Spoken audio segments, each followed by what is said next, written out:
Hey, hi! Welcome to Someone Else's Movie, the original podcast where an actor, writer, director, or nebulous industry figure gives a little love to a movie they didn't make. I'm Norm Wilner, I'm a film programmer and cultural critic in Toronto, and this is the other thing I do. My guest this week is Jeremy Schuetze, an actor you might know from his appearances in Jennifer's Body, The Man in the High Castle, The Flash, The X-Files, or The Good Doctor, among others. He's also a filmmaker, and his first feature, Anacoreta, a found footage study in which he stars opposite Antonia Thomas and screenwriter Matt Visser as a director trying to make an experimental horror movie in increasingly stressful circumstances, is now available on digital and on demand. It's fairly intense, and pretty good, and you should check it out. Jeremy picked American Movie, Chris Smith's beloved documentary about Wisconsin auteur Mark Borchardt and his attempts to make a horror short called Coven after stalling out on his own folk horror opus, Northwestern. Aided by his eccentric friends and family, the kind-hearted Mike Schenk being the most loyal, Mark pushes through one obstacle after another to bring his vision to the screen, whether or not anyone else can understand it. We've all been there. It's just that we don't always have a camera crew following us. That's why it's fun. This is Someone Else's Movie. American Movie is it's incredible. I think the reason why it kind of came to my head is it's one of those movies that every time I watch it, depending on what mood I'm in, it hits me in a different way. Because I think initially when I watched it, I thought it was just hilarious. And rewatching it gets sadder and sadder. Yeah. Because it is a really kind of tragic movie in a certain way. And I think that's the reason why the movie has such a beautiful, it's kind of in that vein of the Duplass brothers. I don't know. There's something about a documentary like that I know that Grizzly Man has been done before, but that kind of thing of these tragic, obsessive people. I mean, that I just think is such a fascinating subject. And so this movie, for some reason, just always, every time I put it on, I'm just like, I laugh and it's so touching. And then also it's heartbreaking. And that's like a pretty amazing cocktail to be able to make as a filmmaker, you know? Very nicely put. Yeah, I have seen it twice, I guess, but both in '99 with TIFF on. First with a TIFF preview screening, so 12 people in this tiny theater in the National Film Board offices in Toronto that they were using at the time with a 35 millimeter projector and a very small screen. And then again at the second public screening, I want to say, just because I stuck my head in. I was across the way and I saw it was playing and I just wanted to see how it was playing with the audience. Yeah. And in both instances, and this is 25 years ago, people had all of the reactions at once. And it was the same thing you've described, that different moments hit differently. But to see it fresh, the first time all I'd known was that it had played at Sundance, and then here it was at TIFF. And then the second time through, it was the audience that was the second screening. So there was already some local buzz and people were really excited about it. But watching this kind of epic quest narrative form around the last person you would trust with the keys to your car, let alone an epic quest. Yeah. And feeling the crowds both times, like you get over your initial, is he performing for the camera? And so, no, he's performing all the time. Like Mark Borchardt is incapable of second gear, right? Like he's always in fourth. Yeah. And then I was lucky enough when I stuck my head in for the second, I stayed for like half an hour, but the stuff I caught was the scene where he does the line readings for how to, for an actor and just explodes into this. And you could feel the whole room flinch with the energy that he has. But it's this perfect encapsulation. It's always felt to me like that Chris Smith caught the alchemy of someone who is, as you said, obsessed and hyper focused, but also he is genuinely talented, right? Like he just can't communicate it to people outside of himself. And I think that's that kind of opening sequence where even just like when he's going through the mail and he's going like, Bill, I got approved for like a whatever, it's just this like it's this like weird American dream kind of like I'm gonna make it, even though everything is kind of all the odds are against him essentially.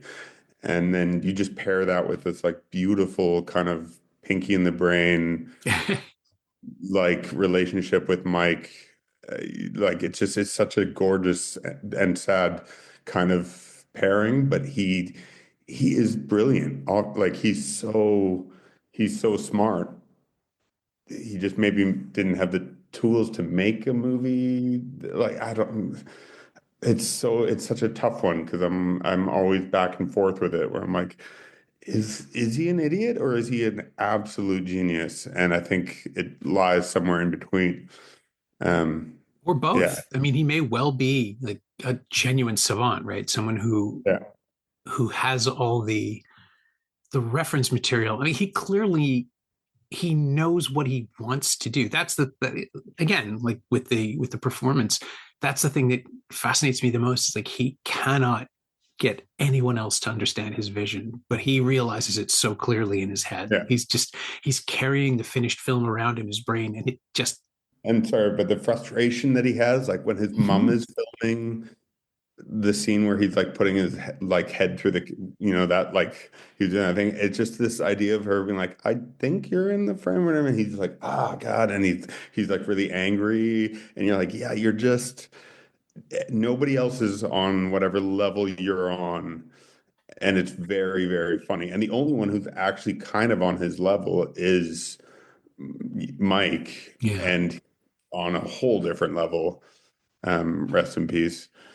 But just like there's something so sweet about this like this bond and these like people in this town that just show up because somebody has a plan. And so everybody wants to be there and help. And like there's something so touching about this little, you know, kind of community that's like, if this is the guy that's going to make the movie, so we all have to be here to help. yeah. It's a really sweet portrait of a place and a time as well, right? Yeah, Because this is just before, and the other thing now, it's a time capsule, of course, because it's just before digital technology would have made it possible to make this movie for nothing. He could have actually shot it on an iPhone if he'd waited 10 years. And yeah, it wouldn't have been the same. And I'm sure Mark would want to shoot on film no matter what, because he's a yeah, purist.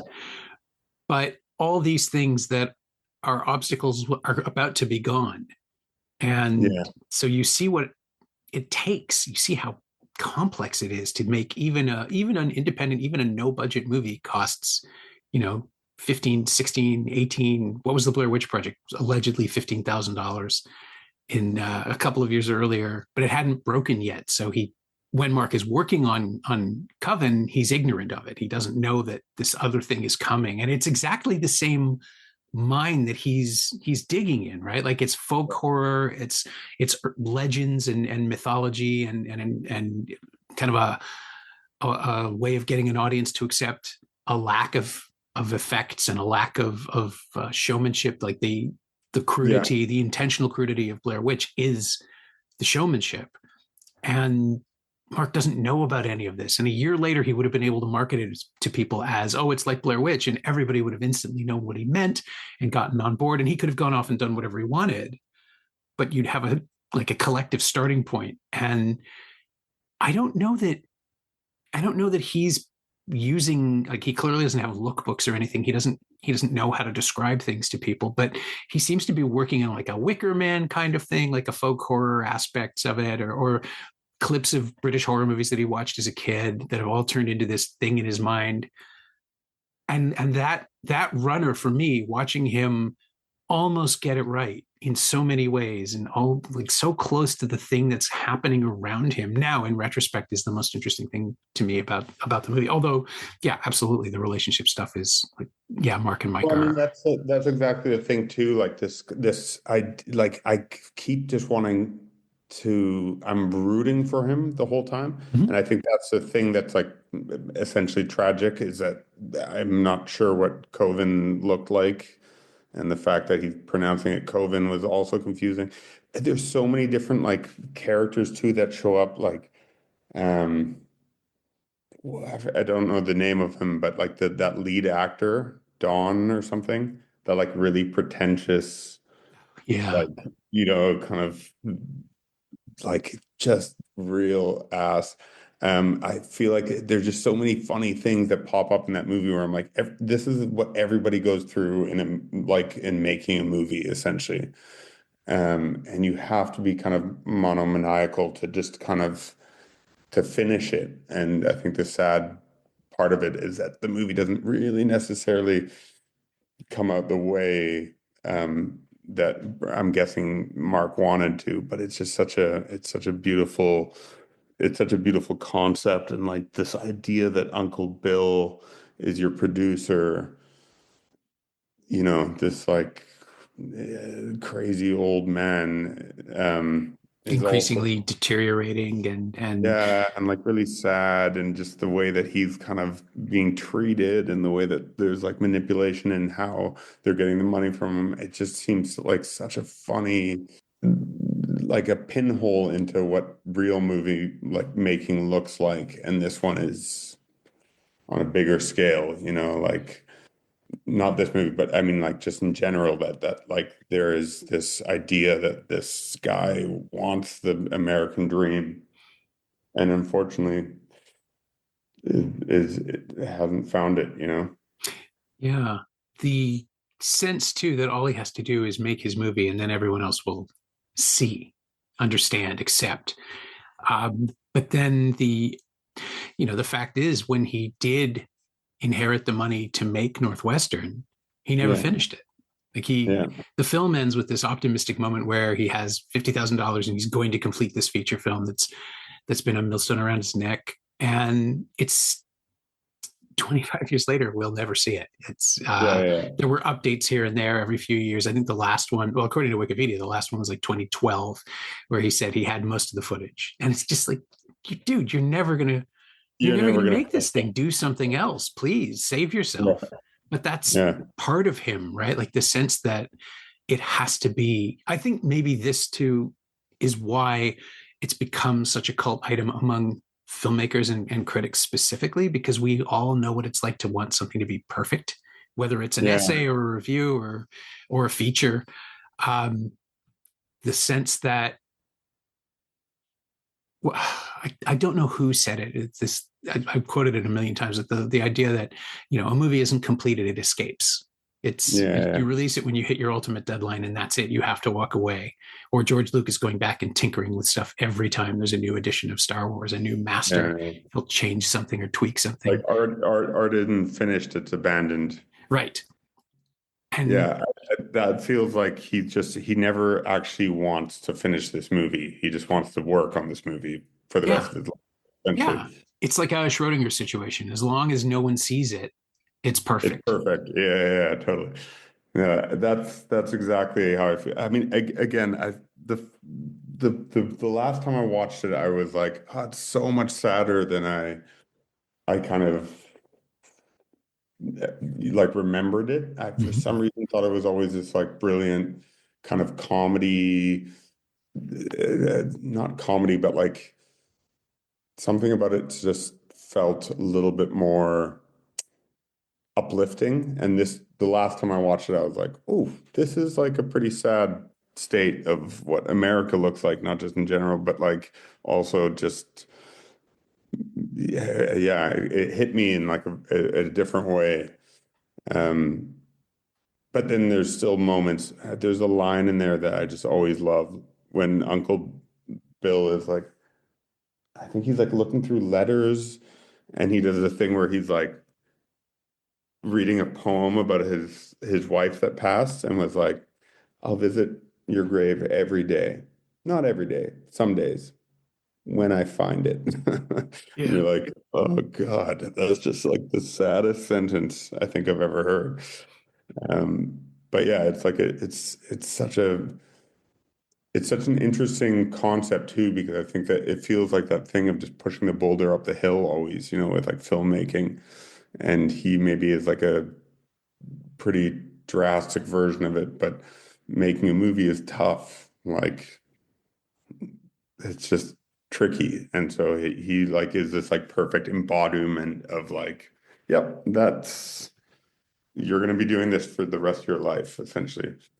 Yeah, it's a worst case scenario comedy, Yeah. but it's, as you say, it's also just deeply tragic. It's somebody who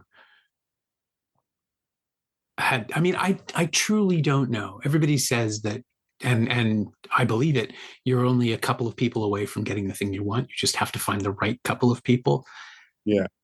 And Mark Borchardt is in the wrong town, in the wrong economy, in the wrong time, in the wrong place. All the things are stacked against him. So the fact that he is doing this at all is something of a miracle. But then, of course, he couldn't do anything else. Like he's incapable of doing anything else, which is um, a flaw in anyone other than an artist, right? Yeah. Yeah. Yeah. And he still can't make it work because he just doesn't have the resources or the understanding to delegate, to share, to trust Yeah. other people with his vision. And yeah, the more time you spend with him, I think it's the like it's a kind of cringe comedy now because that's the language that we receive it in that, oh, look at this idiot, he'll never get it right. But that's not what this is about. And I don't think Chris Smith sees it that way either. I think Smith, early enough in his career that he isn't jaded yet. This is only his second documentary feature. And he's hanging out with him. He wants to Yeah. be there. I interviewed him at the time for CinemaScope for the first issue there. We did this package on it, and he was adamant that it not be considered a mockery. Like this, people thought at Sundance, they were asking him, like, okay, who is this guy really? Yeah. And they thought it was a bit. And then we did the interview in, I guess it would have been late July, early August. And he said, no, God damn it. No, like this is like, I'm there because I want to be. I'm there because I hope he'll finish. Yeah. He's rooting for him. And I think there's also like a really nice kind of, I think I really don't like documentaries, especially that do like that kind of punching down type of thing. And this doesn't do that at all. And I think there's something really lovely about the way that he treats it, because you never feel like you're laughing. It feels like you're laughing with as opposed to at. And I think there's something really nice about that. Like everyone gets kind of shown um,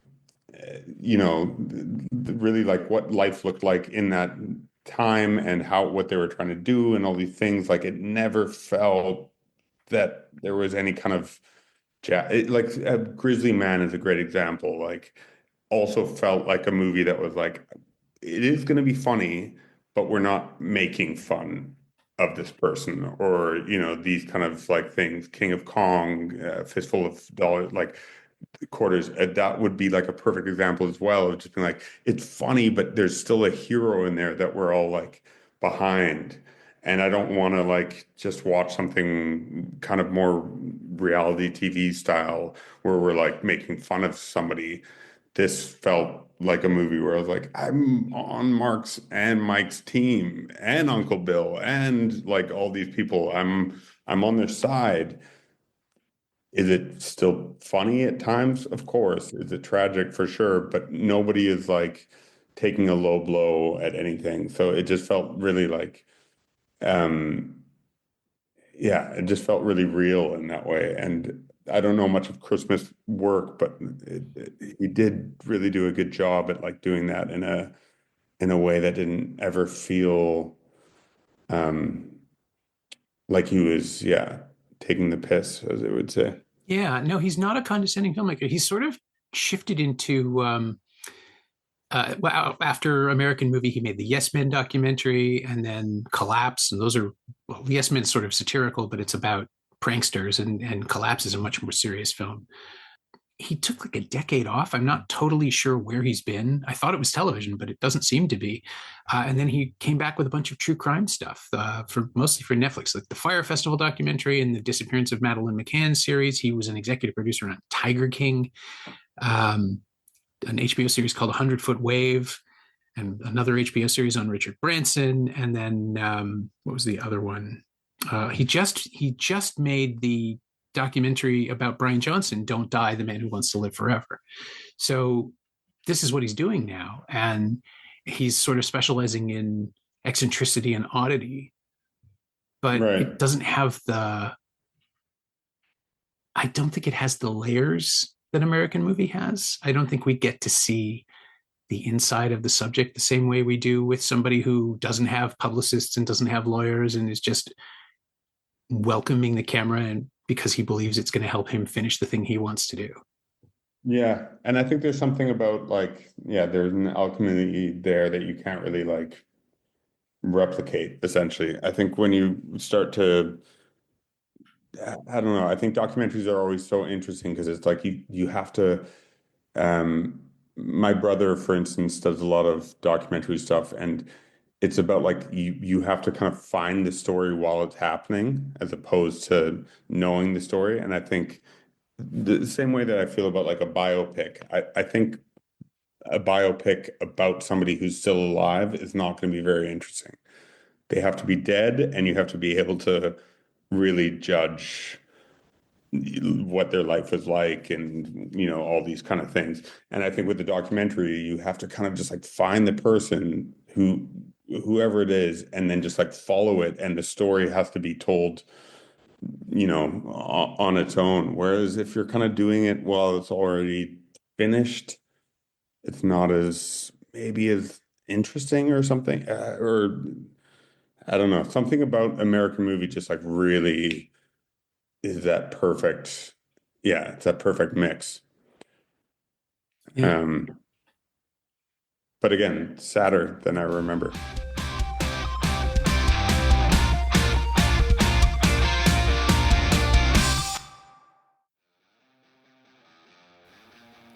Hey, it's Norm interrupting my own show to bring you up to speed on Shiny Things, my newsletter about physical media, culture, and the odd streaming project. Last week, I wrote about Criterion's gorgeous new restorations of Joan Micklin Silver's Crossing Delancey and Gus Van Sant's Drugstore Cowboy, two films from the late 80s that marked a sea change in the way smaller pictures were produced and distributed. Sign up for a 14-day free trial at shiny-things.ghost.io or find a link at the Semcast Blue Sky account. You like reading about movies? I like writing about them. Come check it out.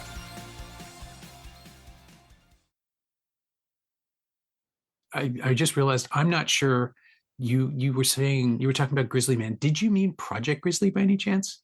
The one about Troy Hurtubise in the suit? No, I was talking about the Herzog. Okay, Yeah. good. Just in case you. What's the one that you just mentioned? Oh, Project Grizzly. It's amazing if you've never seen it. It's directed by Peter Lynch. It's on NFB.com currently. It's about a guy who builds a grizzly-proof suit, or insists that he is building a grizzly-proof suit, Yeah. to the absolute insane purpose of being able to touch a grizzly bear or meet a grizzly bear. Like that's all he wants. And it's this, not unlike Grizzly Man. I mean, it is about someone who, if he gets what he wants, is going to die. Yeah. Right? Like if he actually achieves his goal, it will kill him.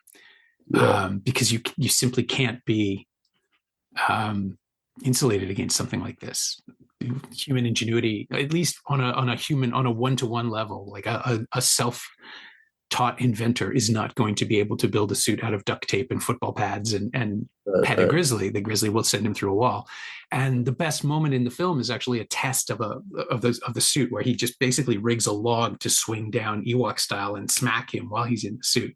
Yeah. And the fact that he doesn't collapse his chest is considered a win.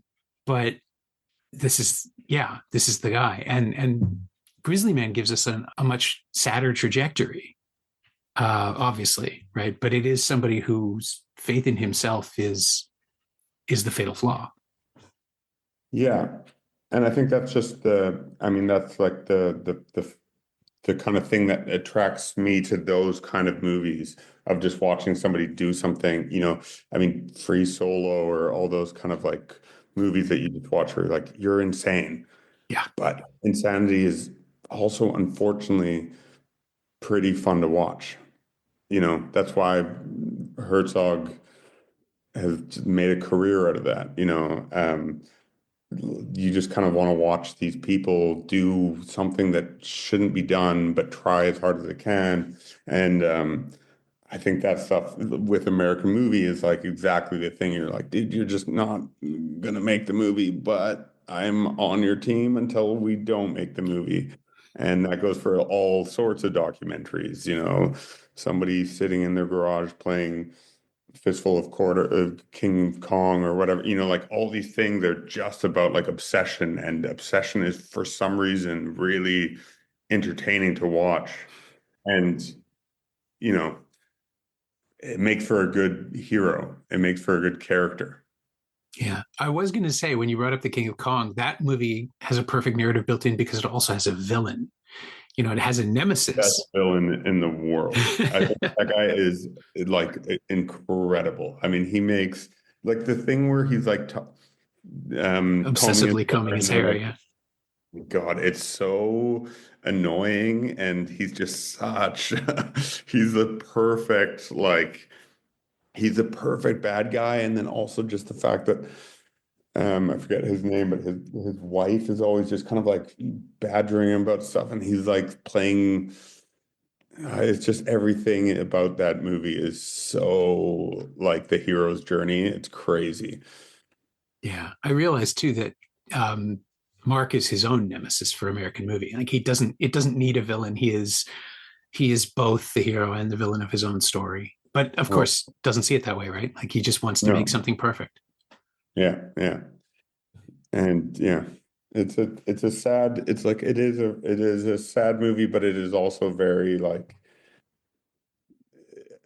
there's something to be like to tell a story where the the good guy is also the bad guy in the same breath is impressive. And yeah, Chris Smith did like a good job at just like really being honest about what we're looking at. And I think most of the movies that I like are always things that have these like two opposing things really like indirect, especially in the main character, in the like indirect confrontation. This movie is a perfect example because I'm like I don't know Chris Smith well enough, but I like something about this idea that he was sensitive enough to watch this dude who is such a kind of ego maniac essentially to try to make this movie. And the other movies that I pitched obviously have those similar things. I mean, Groundhog Day famously was like the thing that tore those two apart, Murray and Ramis, and One Flew Over the Cuckoo's Nest. Foreman and Nicholson didn't talk, like I something about those movies that shouldn't work because people are like basically have two different visions for me just makes the beautiful movie somehow. Yeah. And I think with American movie, you also have, Mike is there to show us that this guy is probably worth loving. That Yeah, that totally. there is a quality that Mark has that Mike sticks with him, clings to him, um, has come through his own. We barely touched on it, but he's clearly come through a terrible uh, battle with substance abuse and come out the other side as sober and beatific practically. Like he is just so Yeah, sweet and calm and enabling in a way, but also supportive in his enabling. yeah, yeah, That yeah. that I just got the sense that he's like there's a whole other narrative here, and it's a guy who is watching someone else battle addiction, but just not substance addiction. It's simply the film. Like the film Yeah, is Mark's heroine, yeah, and Mike is there for when he collapses. Like he's hoping he can save him when he hits rock bottom, or at least keep him from hitting rock bottom. And it never comes up. It never comes out. Like his dealings with Mark are so sensitive and delicate and gentle and kind. And yeah, that is a story that's I don't think anyone's made a Mike documentary, although I mean, it would be, I yeah. would definitely watch it. I think there's something also so sweet about just like you can kind of get that Mike just doesn't fully understand whatever the vision is, but he's always just there being like, yeah. And like his laugh is so, to me, is so funny. Like this kind of just, he's always just chuckling. He's just going to be in his corner. It's such a beautiful, like, odd pairing. But we all know that friend, or that like that person that's just there being like, I'm here, whatever, whatever you need, I'm here, and it's very sweet, and it's such a beautiful, yeah, kind of relationship. I'm just sorry. I'm just looking up how old he was when he died, which is just, yeah, 56 is my age, which is awful.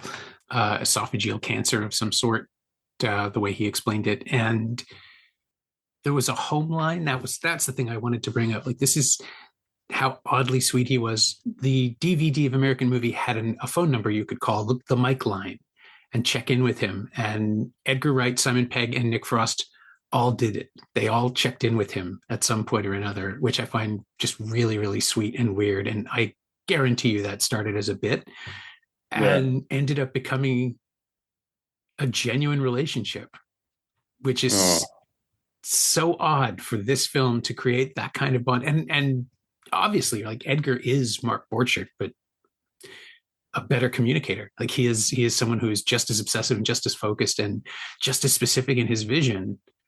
yeah. I've gotten to know him a tiny, tiny bit over 20 odd years, and he's like, of course he would call the number. He would want to Yeah. check in. He would want to see how he's doing. But I think that's great. the idea too that this documentary, which is ostensibly about Mark, becomes, a side piece, a side journey about how wonderful his best friend is. Yeah. That's something Yeah. I really wonder if that was something that came up over the years between the two of them, if they ever addressed it. Because Mike clearly wasn't interested in being successful in this way. But No, I don't think Mike cared at all. I mean, that like amazing scene where he shows up really happy about winning $50 in the lottery or whatever, and he's right, just like, yeah. I want them to know or whatever. Like I think he, without being mean, I think he was like relatively simple. He was just very lovely, and like the, the idea that you're attached to like a friend that's you know, aiming for the moon, and then you're just kind of the guy who's like, well, I don't know, like I got whatever peppermint schnapps or like something, like he just like his goal was always like very easy. But it's so sweet because like of course when you watch that movie, one of the big takeaways is like, oh man, do you want a friend like that guy? Just essentially just like your ride or die. Yeah. Um, so it's very sweet that happened because like that guy should get his love. Yeah. And he got to be a little bit famous, right? He was in Todd Solondz's Storytelling, and he was on Letterman with Borchardt. And Yeah, yeah, again, yeah. I don't think any of it affected him really in the I way that think it might have. Because you do see people who were briefly famous and how it destroys them, how they never stop chasing the high, and their lives become secondary to getting more of the thing. yeah. It's a kind of narcissism, but it's also a kind of excitement. And I don't know, Mike seems to have just been happy to be part of whatever was going on. Yeah, as you say, he's not simple in an intellectual way, right? Like, I don't mean simple in like in the like the stupid way. I mean simple in the way that he like knew what he wanted and he wanted to hang out with his friend, and it was like there is just like a lovely innocence to it, essentially. Um, that you're right. Like it just doesn't seem like he ever cared about the rest of it. He was like, I just want my friend to make his movie that he really likes. Like there is something really lovely about that concept. Um, which yeah, is feels like it might be more rare nowadays. yeah, I definitely agree. And again, and it's a conscious choice on Smith's part, right, to keep that in the film, not to just cut around him and make Mike look like an oaf. Yeah, He yeah, he gives him the space to actually, appear as a character in his own right, but also dimensional and totally, complex, even though nothing too complicated is going on. totally. Yeah, He's the guy you just keep paying attention to. yeah, yeah, yeah, yeah. Yeah, it's pretty sweet. Like it's. I also just for some reason have this like strange soft spot for like essentially kind of buddy films, Mhm. for lack of a better word. But I just Sure. love like two oddballs together, it's always just, for me, it's like it's a weird comfort food. And this hits that right on the head, of just like these two best friends in like a weird town, trying to do the thing and can't, and like it just I love watching that. I'm not sure why. It's very comforting. Like it is really, it's lovely to watch the friendships, especially when they feel authentic. And a documentary just makes it feel even more so. But I was thinking of the relationships that you have created in Anacoreta, where all the depth of the relationship is background, like where people are there in partnership. Uh, these are two guys who are trying to make a movie together, and they're clearly trusting each other too much because of their friendship, if that makes sense. Like Yeah. the backstory that's dribbled in very, very sparingly, play a version of yourself, but not the whole version of yourself, things like that, Yeah. tells me everything about these guys and how they relate to one another. And the characters, when we meet them, are already fully formed, and it's up to us to figure out how far back they go and how they know each other and why. Yeah, I mean, I think that we were always playing with this idea of, because like we obviously wrote it together, and I think in retrospect, like the idea that we just constantly use our own names, and it just got a little bit too meta at some point. Uh, Sure. But I think that like that relationship was always there, and just even when we were writing, there was this kind of trying to like almost make our relationship like to make like a farce of our own relationship, because he was a writer but I was the director, so there would be moments where like no, and I would play the jerk a little bit and he'd play the kind of slightly more like downtrodden version. But then when we were editing it, there were moments where I was like, I'm so sorry that I said that to you, because like he's my best friend. I love him, but like it was just because we were playing those roles, we kind of had to go there. And yeah, when we kind of like looked at it, I was like, I kind of wish we changed our names, and also I didn't just actively improv like really mean stuff to you. So then we were just like, but we still. Um, we're still friends, so we survived. Good. I was gonna ask actually. It's one of those movies that watching it, you're like, oh, I hope everybody got through this without like permanent damage. Yeah, no, we did, like, it was actually surprisingly a very, very fun set. So nobody left with any hurt feelings, I don't think. But there was moments where we had to check in, being like, everyone's cool, right? Like, because I am using everyone's first names, I am being a jerk. So I embodied the bad director, and it was just always something that I was like lying at night and being like, I wonder if I should double check that everyone knows that I'm playing a character. How intense was the shoot? How long did you spend in that situation? We did two chunks. So we filmed it in like 14 days, so not too long, but we were all just kind of, like camping out essentially. And it was during the pandemic, so it was all obviously quite like run and gun.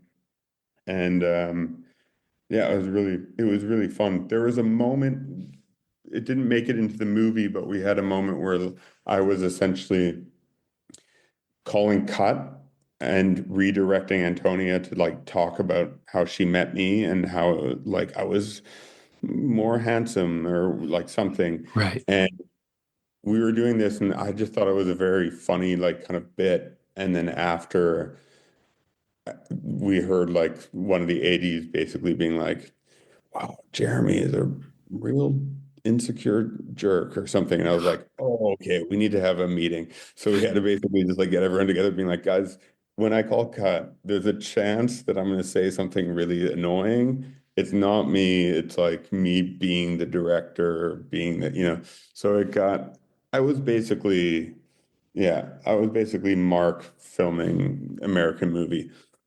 Yeah, this is what I was going to say. Like you basically believed too much in your, In my own, yeah. But luckily the movie got finished. complete immersion. Yeah, that's true. We have Anacoreta. We can see it.